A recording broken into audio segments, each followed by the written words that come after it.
Cabinet മിഷന്റെ ശിപാർശകളൂടെ നമുക്ക് നോക്കാം. ശ്രദ്ധിച്ചോ, ക്യാബിനറ്റ് മിഷന്റെ ശിപാർശകളാണ്. ഇന്ത്യയിൽ അതിനു മുമ്പ് 1-2 പോയിന്റ്. ബ്രിട്ടീഷ് ഇന്ത്യയിൽ എത്തുമ്പോൾ, ക്യാബിനറ്റ് മിഷൻ ഇന്ത്യയിൽ എത്തുമ്പോൾ, നമ്മൾ ക്രിപ്സ് മിഷൻ ഇന്ത്യയിൽ എത്തിയപ്പോൾ പറഞ്ഞതുപോലെ, ക്രിപ്സ് മിഷൻ ഇന്ത്യയിൽ എത്തിയപ്പോൾ ബ്രിട്ടീഷ് പ്രധാനമന്ത്രിയാണ് ആര്? വിൽസൺ ചർച്ചിൽ. അപ്പോൾ അതുപോലെ ഇവിടെ കുറച്ച് കാര്യങ്ങൾ അറിഞ്ഞിരിക്കണം. ഇതെപ്പോഴും PSC ചോദിക്കുന്നതാണ്. ക്യാബിനറ്റ് മിഷൻ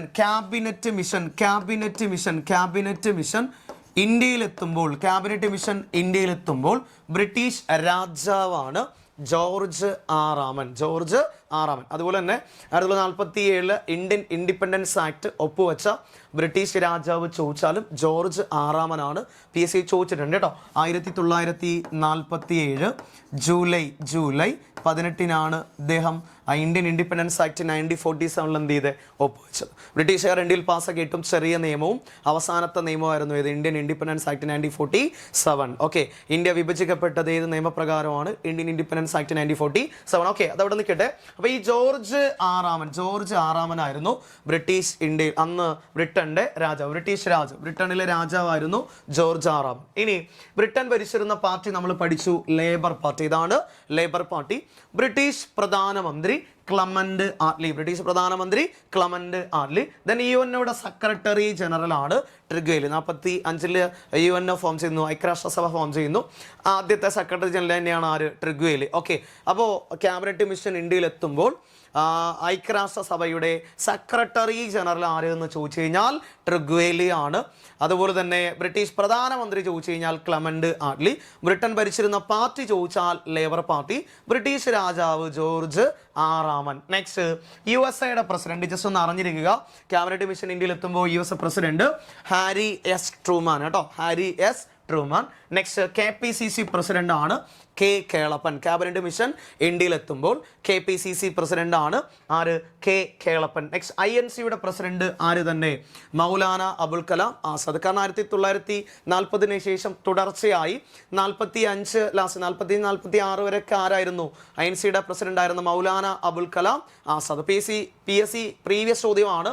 സ്വാതന്ത്ര്യത്തിന് മുമ്പ് തുടർച്ചയായി ഏറ്റവും കൂടുതൽ കാലം INC പ്രസിഡന്റ് ആയിരുന്ന ആള് PSC ചോദിച്ചിട്ടുണ്ട്, മൗലാന അബുൽ കലാം ആസാദാണ്. അപ്പോൾ ക്യാബിനറ്റ് മിഷൻ ഇന്ത്യയിൽ എത്തുമ്പോൾ ബ്രിട്ടീഷ് പ്രധാനമന്ത്രി ചോദിച്ചാൽ ക്ലമന്റ് ആറ്റ്ലിയും, ബ്രിട്ടീഷ് രാജാവ് ചോദിച്ചാൽ ജോർജ് ആറാമൻ.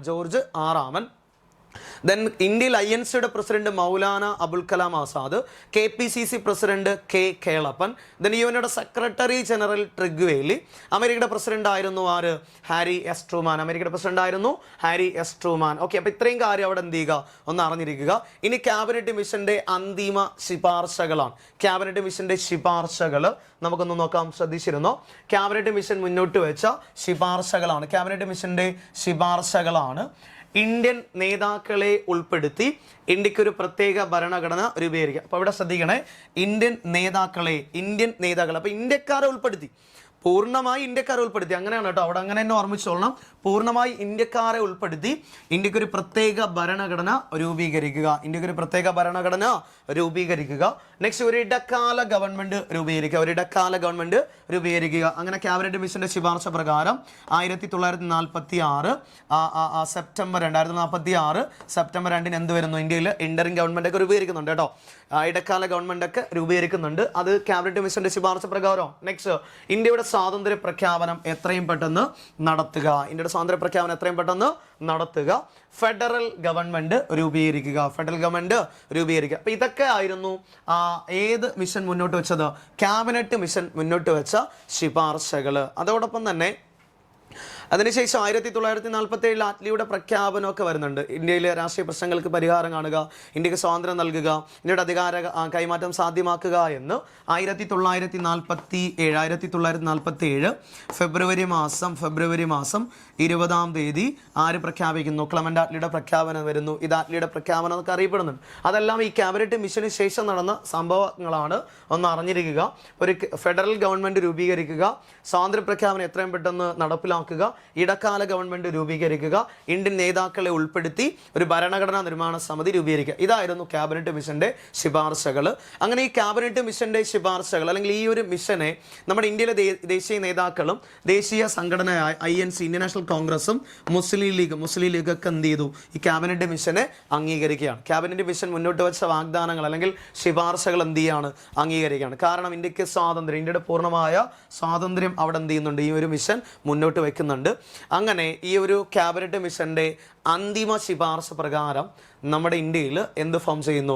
കോൺസ്റ്റിറ്റ്യുവന്റ് അസംബ്ലി, ഭരണഘടന നിർമ്മാണ സമിതി, കോൺസ്റ്റിറ്റ്യുവന്റ് അസംബ്ലി 1946 ഡിസംബർ മാസം, അതായത് ഇടക്കാല ഗവൺമെന്റ് ഒക്കെ നിലയിൽ വന്നതിന് ശേഷമാണ് കേട്ടോ. അടുത്ത 46 ഡിസംബർ 6 നമുക്ക് എന്ത് രൂപീകരിക്കുകയാണ്? ഇന്ത്യയിൽ ഒരു ഭരണഘടനാ നിർമ്മാണ സമിതി രൂപീകരിക്കുകയാണ്. എന്നാൽ ഇത് രൂപീകരിക്കുന്നതിന് തൊട്ട് മുമ്പേ എന്തടക്കമാണ്? ഈ ഒരു ഭരണഘടനാ നിർമ്മാണ സഭയിലേക്കുള്ള തെരഞ്ഞെടുപ്പുകളൊക്കെ നടക്കുകയാണ്. ആ തെരഞ്ഞെടുപ്പ് നേരത്തെ നമ്മൾ ആരംഭിച്ചു. കാരണം എന്തായാലും ഒരു ഭരണഘടനാ നിർമ്മാണ സമിതി രൂപീകരിക്കും എന്നുള്ളൊരു ഘട്ടമായിരുന്നു 1946 എന്ന വർഷം. അപ്പോൾ 1946 ജൂലൈ ഓഗസ്റ്റ് മാസങ്ങളിലായിട്ട് ഈ ഭരണഘടനാ നിർമ്മാണ സഭയിലേക്കുള്ള തെരഞ്ഞെടുപ്പുകളൊക്കെ നടന്നു. 46 ഡിസംബർ 6 ക്യാബിനറ്റ് മിഷന്റെ അന്തിമ ശുപാർശ പ്രകാരം നമ്മുടെ ഇന്ത്യയിൽ എന്ത് രൂപീകരിക്കുകയാണ്? കോൺസ്റ്റിറ്റ്യുവന്റ് അസംബ്ലി, ഭരണഘടനാ നിർമ്മാണ സമിതി രൂപീകരിച്ചു. 46 ഡിസംബർ 6 രൂപീകരിച്ചത്. ഓക്കെ, ഇനി നമ്മൾ രൂപീകരിച്ചതുമായിട്ട് ബന്ധപ്പെട്ട കാര്യങ്ങളാണ് നെക്സ്റ്റ് ചർച്ച ചെയ്യുന്നത്. ക്യാബിനറ്റ് മിഷന്റെ അവിടെ ശ്രദ്ധിക്കുക, ഇവിടുത്തെ പോയിന്റ്, ക്യാബിനറ്റ് മിഷന്റെ അന്തിമ ശുപാർശ പ്രകാരം ഭരണഘടനാ നിർമ്മാണ സമിതി കോൺസ്റ്റിറ്റ്യുവന്റ് അസംബ്ലി രൂപീകരിച്ചു 1946 ഡിസംബർ 6. വളരെ ഇമ്പോർട്ടൻ്റ് ആയിട്ടുള്ള ഡേറ്റ് ആണ്. നെക്സ്റ്റ്, തെരഞ്ഞെടുക്കപ്പെട്ട അംഗങ്ങളും നോമിനേറ്റ് ചെയ്യപ്പെട്ട നാമനിർദ്ദേശം ചെയ്യപ്പെട്ട അംഗങ്ങളും ഉൾപ്പെടുന്നതായിരുന്നു നമ്മുടെ ഭരണഘടനാ നിർമ്മാണ സമിതി. PSC നിങ്ങൾക്ക് വേണമെങ്കിൽ സ്റ്റേറ്റ്മെന്റിൽ വേണമെങ്കിൽ തരാം കേട്ടോ. തെരഞ്ഞെടുക്കപ്പെട്ട അംഗങ്ങൾ മാത്രം ഉൾപ്പെടുന്നതായിരുന്നു കോൺസ്റ്റിറ്റ്യൂന്റ് അസംബ്ലി. ഇനി നാമനിർദ്ദേശം ചെയ്യപ്പെട്ട അംഗങ്ങൾ മാത്രം ഉൾപ്പെടുന്നതായിരുന്നു ഭരണഘടനാ നിർമ്മാണ സമിതി. ഇനി തെരഞ്ഞെടുക്കപ്പെട്ടവരും നാമനിർദ്ദേശം ചെയ്യപ്പെട്ടവരും ഉൾപ്പെടുന്നതായിരുന്നു ഭരണഘടനാ നിർമ്മാണ സമിതി. അപ്പോൾ ഈ ഒരു ലെവലൊക്കെ എന്ത് ചെയ്യാം? സ്റ്റേറ്റ്മെന്റിൽ ചോദ്യങ്ങൾ വരാം. ഇവിടെ ഓർമ്മിച്ചോ, തെരഞ്ഞെടുക്കപ്പെട്ട അംഗങ്ങളും ഉണ്ടായിരുന്നു. ആരുണ്ടായിരുന്നു? നാമനിർദ്ദേശം ചെയ്യപ്പെട്ട അംഗങ്ങളും എവിടെ ഉണ്ടായിരുന്നു? ഭരണഘടനാ നിർമ്മാണ സഭയിൽ ഉണ്ടായിരുന്നു. നെക്സ്റ്റ്, ഭരണഘടനാ നിർമ്മാണ സഭയിലേക്കുള്ള ഇലക്ഷൻ നമ്മൾ കുറച്ചു മുമ്പ് പറഞ്ഞതാണ്. ഇലക്ഷൻ നടന്നത് ജൂലൈ ഓഗസ്റ്റ് മാസങ്ങളിലായിട്ടാണ് കേട്ടോ. 1946 ജൂലൈ ഓഗസ്റ്റ് മാസങ്ങളിലായിട്ട് ഈ ഭരണഘടനാ നിർമ്മാണ സഭയിലേക്കുള്ള തെരഞ്ഞെടുപ്പ് എന്ത് ചെയ്തു? നടന്നു. ഇനി FPTP, first past the post system. നമ്മുടെ ഇന്ത്യയിൽ ഇപ്പോൾ ലോകസഭ ഇലക്ഷൻ, സംസ്ഥാന നിയമനിർമ്മാണ സഭ ഇലക്ഷൻ, പഞ്ചായത്ത് ഇലക്ഷൻ ഒക്കെ നടക്കുന്ന ഏത് ലെവലില്ല? FPTP വ്യവസ്ഥയിലാണ്, first past the post system. ഈ ഒരു വ്യവസ്ഥയിലാണ് ഇലക്ഷനൊക്കെ നടക്കുന്നത്. അപ്പോൾ ഈ ഒരു സിസ്റ്റത്തിലായിരുന്നില്ല എവിടെ നടന്ന ഇലക്ഷൻ? ഭരണഘടനാ നിർമ്മാണ സഭയിൽ ഇലക്ഷൻ നടന്നത് ഈ FPTP വ്യവസ്ഥയിൽ അല്ലായിരുന്നു കോൺസ്റ്റിറ്റ്യൂവന്റ് അസംബ്ലിയിൽ എന്ത് ചെയ്ത് ഇലക്ഷൻ നടന്നത് അല്ലേ?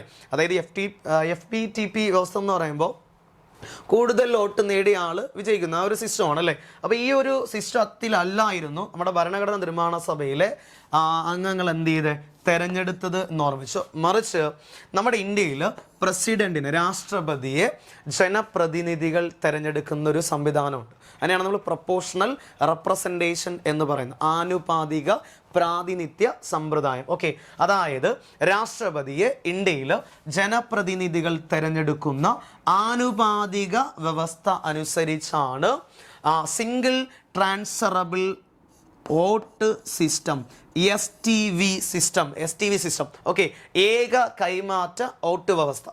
ഏക കൈമാറ്റ വോട്ട് വ്യവസ്ഥയിലൂടെയാണ് എവിടെ ഇലക്ഷൻ നടന്നത്? നമ്മുടെ ഭരണഘടനാ നിർമ്മാണ സഭയിലെ അംഗങ്ങളെ തിരഞ്ഞെടുത്ത്. മനസ്സിലായോ?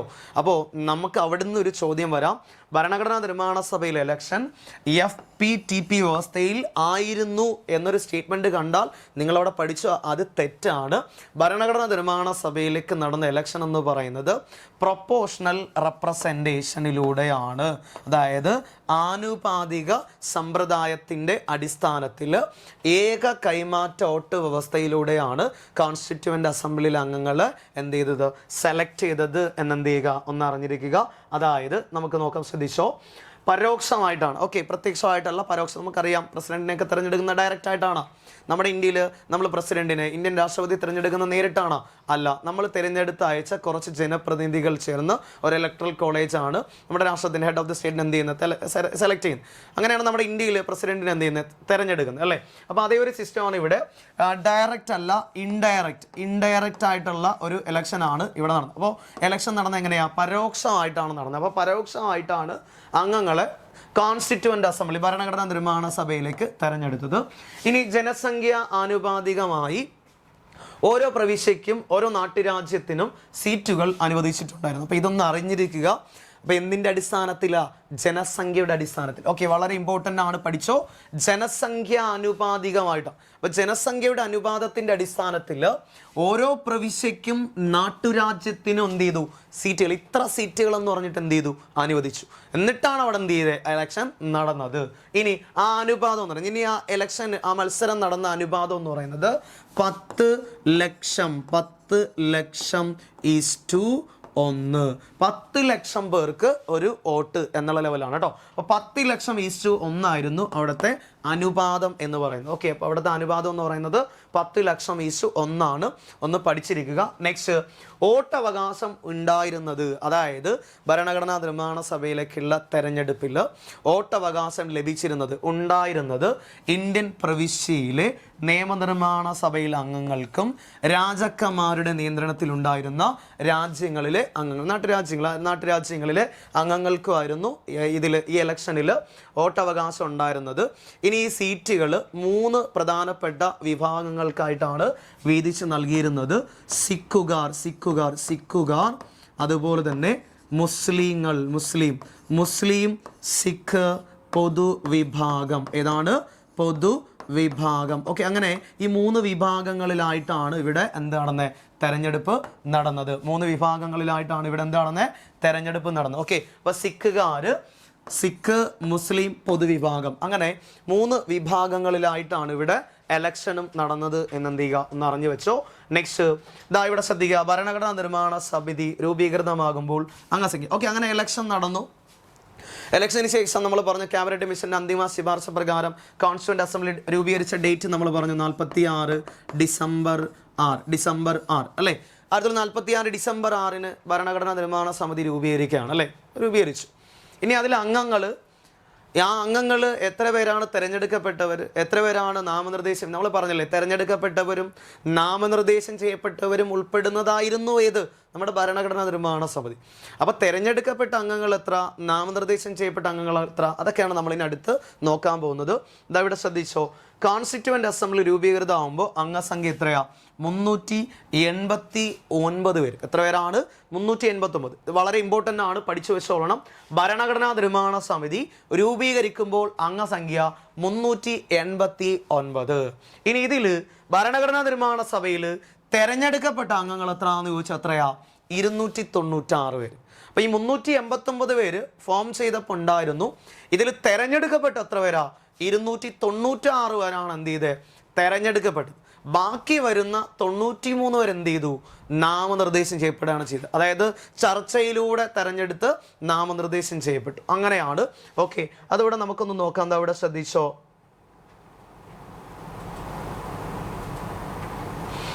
നമ്മൾ പറഞ്ഞു കോൺസ്റ്റിറ്റ്യൂവൻ്റ് അസംബ്ലി 1946 ഡിസംബർ 6 രൂപീകരിച്ചു. ഇപ്പോൾ രൂപീകരിച്ചപ്പോൾ അംഗസംഖ്യ 389 അല്ലേ, 389 പേരാണ് ഉണ്ടായിരുന്നത്.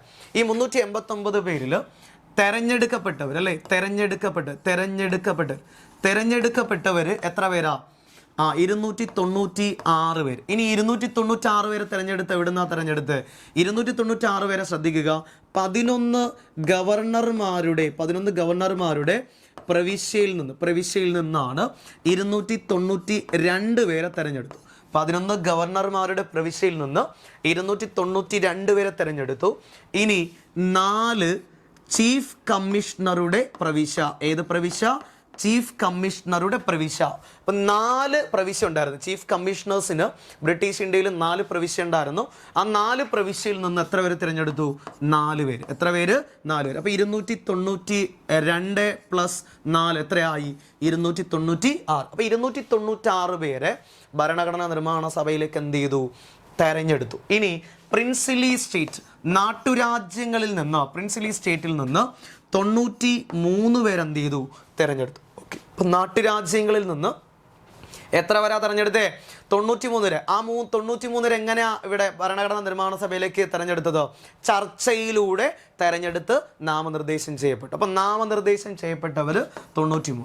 അപ്പോൾ 292 പ്ലസ് 4 പ്ലസ് 93, 3 7 9, 9 9 18, 1 ശിഷ്ടം 389. അപ്പോൾ ടോട്ടൽ അംഗസംഖ്യ എത്രയാ? 389. ഭരണഘടനാ നിർമ്മാണ സഭയിൽ ആകെ രൂപീകരിച്ച അംഗസംഖ്യ 389. ഇനി നമ്മൾ ഈ 4 പ്രവിശ്യയും ആ 4 പ്രവിശ്യയിൽ നിന്നുള്ള അംഗങ്ങളൊക്കെ നമുക്ക് എന്ത് ചെയ്യാനുണ്ട്? പഠിക്കാനുണ്ട്. ഇനി 389 പേരിൽ 17 വനിതകൾ ഉണ്ടായിരുന്നു. മലയാളികൾ 17 പേരുണ്ടായിരുന്നു. അതുപോലെ തന്നെ മലയാളി വനിതകൾ 3 പേരായിരുന്നു. ഇനി അതുപോലെ തന്നെ സിഖ് വിഭാഗത്തിൽ നിന്ന് 3 പേരുണ്ടായിരുന്നു. പാഴ്സി വിഭാഗത്തിൽ നിന്ന് 3 പേരുണ്ടായിരുന്നു. അതുപോലെ തന്നെ ഗൂർഖ വിഭാഗത്തിൽ നിന്ന് പ്രധാനപ്പെട്ട ഒരാളുണ്ടായിരുന്നു. അപ്പോൾ ഇവരാരൊക്കെ എന്നൊക്കെയാണ് നമ്മൾ ഇനി അടുത്ത് നോക്കാൻ പോകുന്നത്. ഓക്കെ, അപ്പോൾ ഇത്രയും കാര്യങ്ങൾ നിങ്ങൾക്ക് മനസ്സിലായി എന്ന് വിശ്വസിക്കുന്നു. ഓക്കെ, നമ്മൾ പറഞ്ഞു ക്യാബിനറ്റ് മിഷൻ്റെ അന്തിമ ശുപാർശ പ്രകാരം കോൺസ്റ്റിറ്റ്യൂന്റ് അസംബ്ലി രൂപീകരിക്കുന്നു. ഇലക്ഷൻ അതിന് മുമ്പേ നടക്കുന്നു. രൂപീകരിച്ച 46 ഡിസംബർ 6. പക്ഷേ ജൂലൈ ഓഗസ്റ്റ് മാസങ്ങളായിട്ട് തെരഞ്ഞെടുപ്പ് നടക്കുകയാണ്. തെരഞ്ഞെടുക്കപ്പെട്ട അംഗങ്ങളും നാമനിർദ്ദേശം ചെയ്യപ്പെട്ട അംഗങ്ങളും അടങ്ങുന്നതായിരുന്നു നമ്മുടെ ഭരണഘടനാ നിർമ്മാണ സമിതി. അപ്പോൾ തെരഞ്ഞെടുക്കപ്പെട്ടവർ ആരൊക്കെയാണ്? നാമനിർദ്ദേശം ചെയ്യപ്പെട്ടവർ ആരൊക്കെയാണ്? ഇനി ചീഫ് കമ്മീഷണറുടെ പ്രവിശ്യയിൽ നിന്ന് 4 പേരായിരുന്നു തിരഞ്ഞെടുക്കപ്പെട്ടത്. ഭരണഘടനാ നിർമ്മാണ സഭയിലേക്ക് ചീഫ് കമ്മീഷണറുടെ 4 പ്രവിശ്യയിൽ നിന്ന് 4 പേര് തിരഞ്ഞെടുത്തു. അപ്പോൾ ആ 4 പേര് ജസ്റ്റ് അവിടെ ഒന്ന് ശ്രദ്ധിച്ചോ. ചീഫ് കമ്മീഷണറുടെ 4 പ്രവിശ്യ എന്ന് പറയുന്നത് 1 ഡൽഹിയാണ്, ഡൽഹി. 2 അജ്മീർ, ഡൽഹി, അജ്മീർ, കൂർഗ്, ബ്രിട്ടീഷ് ബലൂചിസ്ഥാൻ.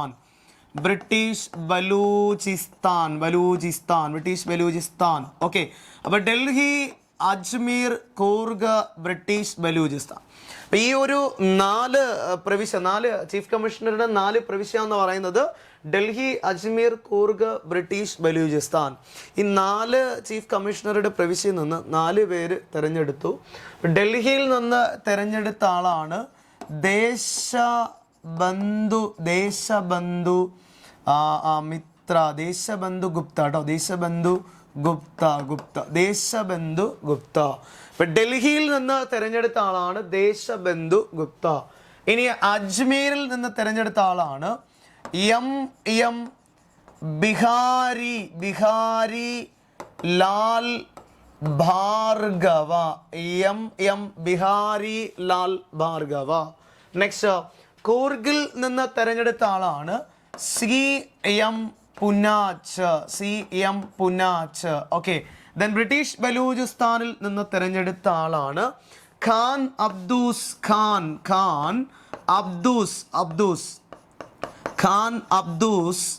സമദ് ഖാൻ. ഓക്കെ, അപ്പോൾ ഈ 4 പേരൊന്ന് ഓർമ്മിച്ചോളണം. അപ്പോൾ ഇതൊക്കെയാ പറഞ്ഞു. ഒന്ന് ഡൽഹിയിൽ നിന്ന് തിരഞ്ഞെടുത്ത ആൾ. ഓക്കെ, ഡൽഹിയിൽ നിന്ന് തിരഞ്ഞെടുത്ത ആള് ഒന്ന് ഓർമ്മിച്ചോ. ഡൽഹിയിൽ നിന്ന് തിരഞ്ഞെടുത്തു. ഓക്കെ, ഡൽഹിയിൽ നിന്ന് തിരഞ്ഞെടുത്ത ആള് ഒന്ന് ഓർമ്മിച്ചോ. ആരൊക്കെയാ ഡൽഹിയിൽ നിന്ന് തിരഞ്ഞെടുത്തേ?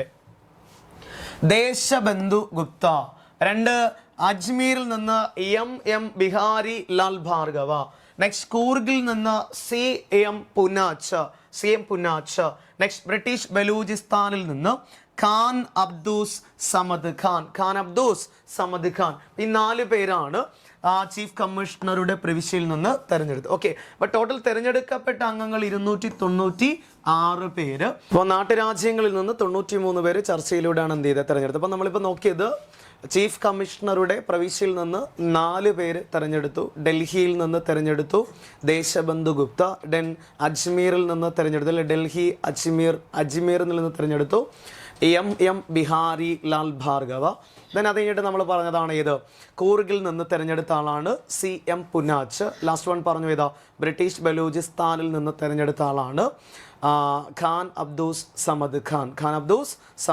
ഓക്കെ, പിന്നെ അടുത്ത് നമ്മൾ ഇതിനകത്ത് നോക്കാൻ പോകുന്നത്, അപ്പോൾ നമ്മൾ പറഞ്ഞ കാര്യങ്ങൾ ഇത്രയാണ്. ഇനി അടുത്ത് നമുക്ക് ഇതിനകത്ത് ഭരണഘടനാ നിർമ്മാണ സഭയിൽ തിരഞ്ഞെടുക്കപ്പെട്ട വനിതകൾ, തിരഞ്ഞെടുക്കപ്പെട്ട മലയാളി വനിതകൾ, ദെൻ ഭരണഘടനാ നിർമ്മാണ സഭയിലെ പ്രതിനിധികളായിരുന്ന മലയാളികൾ, ഓക്കെ, ദെൻ ആംഗ്ലോ ഇന്ത്യൻസ്, ഇനി ഗൂർഖ വിഭാഗത്തിൽ നിന്ന് തിരഞ്ഞെടുത്ത ആൾ, പാഴ്സി വിഭാഗത്തിൽ നിന്നുണ്ടായിരുന്ന അവരൊക്കെയാണ് നമ്മൾ ഇനി അടുത്ത് നോക്കാൻ പോകുന്നത്.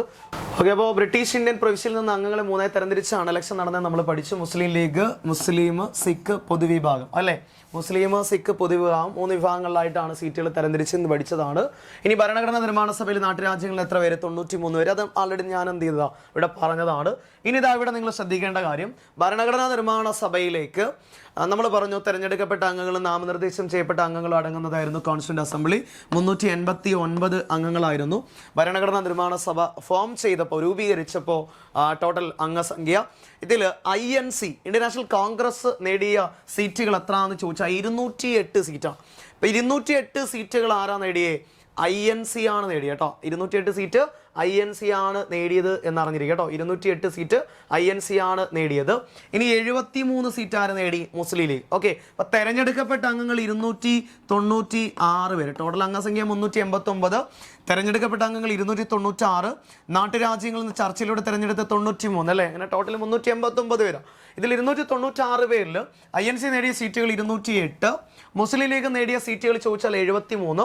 മറ്റുള്ളവർ എത്രയാ? 15. അപ്പോൾ ഇവിടെ നമുക്ക് നോക്കി നോക്കാം. 208, അതുപോലെ തന്നെ 73, ദെൻ 15. ഓക്കെ, അപ്പോൾ 8 3 11 5 16 1 ശിഷ്ടം 7 8 9 296. അപ്പോൾ ടോട്ടൽ 296 പേര് തെരഞ്ഞെടുത്തതിൽ INC നേടിയ സീറ്റ് 208. അതായത് മെജോറിറ്റി, ഭൂരിഭാഗം ആരാ നേടിയ? INC ആണ്. 82% സീറ്റുകൾ ആരാ നേടിയ?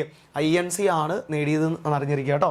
നെക്സ്റ്റ്, ഏറ്റവും അധികം ഭരണഘടനാ നിർമ്മാണ സഭയിൽ ഏറ്റവും അധികം അംഗങ്ങൾ തെരഞ്ഞെടുക്കപ്പെട്ട പ്രൊവിൻസ് ഏതെന്ന് ചോദിച്ചാൽ യുണൈറ്റഡ് പ്രൊവിൻസ് ഉത്തർപ്രദേശ് ആണ്. 55 പേരാണ് ഇവിടുന്ന് എന്ത് ചെയ്ത് തിരഞ്ഞെടുക്കപ്പെട്ടത്. 55 പേരാണ് യുണൈറ്റഡ് പ്രൊവിൻസിൽ നിന്ന് തിരഞ്ഞെടുത്തത്. ഓക്കെ അല്ലേ. അപ്പോൾ നമ്മളിവിടെ ചർച്ച ചെയ്തത് ഭരണഘടനാ നിർമ്മാണ സമിതി ക്യാബിനറ്റ് മിഷന്റെ അന്തിമ ശുപാർശ പ്രകാരം ഭരണഘടനാ നിർമ്മാണ സമിതി രൂപീകരിച്ചപ്പോൾ അംഗസംഖ്യ 389 പേര്. ആ 389 പേര് എവിടെ നിന്നാണ് എന്നാണ് നമ്മളിപ്പോൾ എന്ത് ചെയ്ത് നമ്മളിപ്പോൾ ഇവിടെ പഠിച്ചത്. ഇനി 389 പേരിൽ വനിതാ പ്രതിനിധികൾ അല്ലേ, വനിതാ പ്രതിനിധികൾ എത്ര പേരുണ്ടായിരുന്നു? വനിതകൾ 17 പേരുണ്ടായിരുന്നു. ഇനി മലയാളി വനിതകൾ എത്ര പേരുണ്ടായിരുന്നു? 3 പേരുണ്ടായിരുന്നു. അതുപോലെ തന്നെ മലയാളി പ്രതിനിധി അല്ലെങ്കിൽ മലയാളികൾ എത്ര പേരുണ്ടായിരുന്നു? 17 പേരുണ്ടായിരുന്നു. എത്ര പേരുണ്ടായിരുന്നു?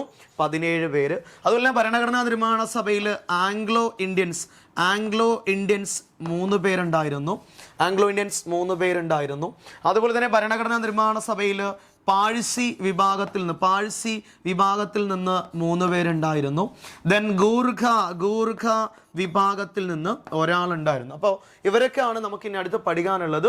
ഭരണഘടനാ നിർമ്മാണ സഭയിലെ വനിതാ പ്രതിനിധികളും മലയാളി വനിതകൾ, ആംഗ്ലോ ഇന്ത്യൻസ്, അതുപോലെ തന്നെ മലയാളി പ്രതിനിധികൾ, ഗൂർഖ വിഭാഗത്തിൽ നിന്നുള്ള പ്രതിനിധികൾ, വനിതകൾ, അതുപോലെ പാഴ്സി വിഭാഗത്തിൽ നിന്നുള്ള പ്രതിനിധികൾ ഒക്കെയാണ് നമുക്ക് ഇനി ഇതിനകത്ത് പഠിക്കാനുള്ളത്. മാത്രമല്ല ഭരണഘടനാ നിർമ്മാണ സഭയുടെ ആദ്യ സമ്മേളനം, പിന്നെ 11 സെക്ഷനുകളിലായിട്ട് സമ്മേളിച്ച തീയതികൾ, അതുമായിട്ട് ബന്ധപ്പെട്ട കാര്യങ്ങളുമായിട്ട് നമുക്ക് വീണ്ടും കാണാം. Thank you.